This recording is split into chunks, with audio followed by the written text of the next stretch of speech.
Hello everybody, welcome back to another video, and today I am going to be continuing my Apologetics series by talking about, actually making a part 2 of the slavery and the Bible claim.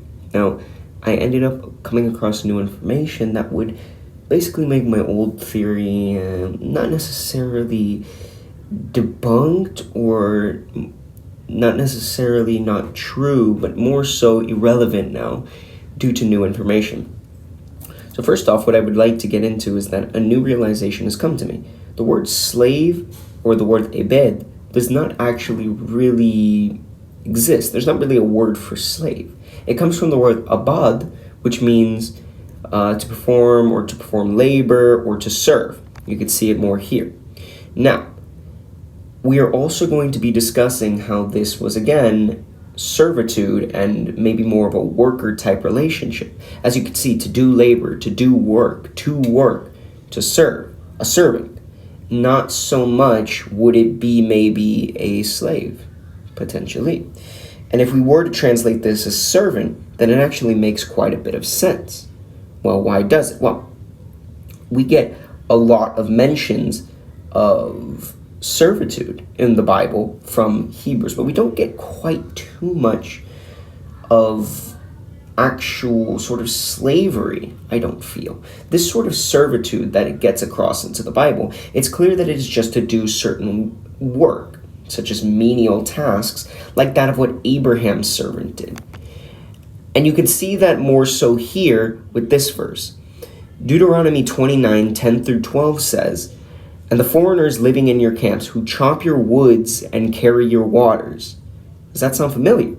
These foreign servants are doing these menial tasks, similar to that of what Abraham and his servant did. Is this potentially the Bible showing us what these servants actually did as work? I think so. Because it is quite clear here that it is showing off that the work that they did was that of a servant, not that of a slave. If that makes sense. Another thing that I failed to note, I believe I failed to bring up in my former video, is that clearly here it states that all slaves can stay with their masters forever if they choose. So then it makes sense as to why the Bible says they shall be in your possession forever, because so can the Hebrew slaves. But you may be asking, what's the evidence that they would even be freed? Well, pretty plain verse right here. You shall not give a slave back to his master, right? Well, already he can escape. He's free. He can do and leave whenever he wants. But it's not just that. A verse that many fail to even bring up in the Bible is this next one. In this year of Jubilee, everyone is to return to their own property. If it was talking about the Hebrews, it would have said, in this year of Jubilee, the Israelites are to return to their own property. But it says everyone. That includes foreigners as well. And mind you, the verse always refers to foreigners living in the land.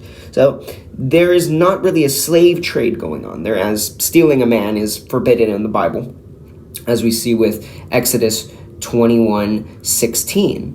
But in this verse, it says that everybody who lives in the land will be free and be able to return to their own property in the year of Jubilee.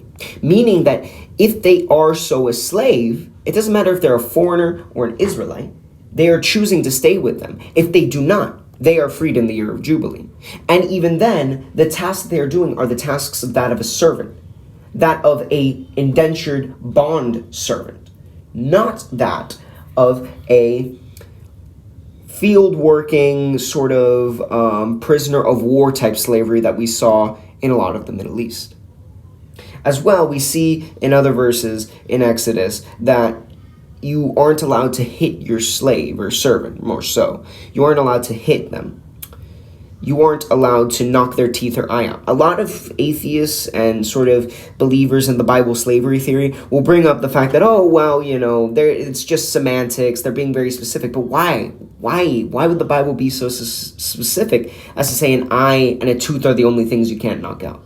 Clearly, it's the Bible being hyperbolic, as was seen in a lot of the Middle East at that time, that you simply just cannot beat them lest you be put to death. So simply put, the menial tasks that these slaves performed were just the same tasks that the Hebrews had performed. Everybody would be freed in the year of Jubilee. And finally, simply enough, there was a choice of whether or not you could be a slave or a servant. And the word abad simply means to do work, be a worker, be a servant, if all of this makes sense. So, when it says it inheritance that to your son, that is the choice of the slave, and the Bible is making that clear. So with that, I wanted to make a very short video about this new revelation that thank you all very much.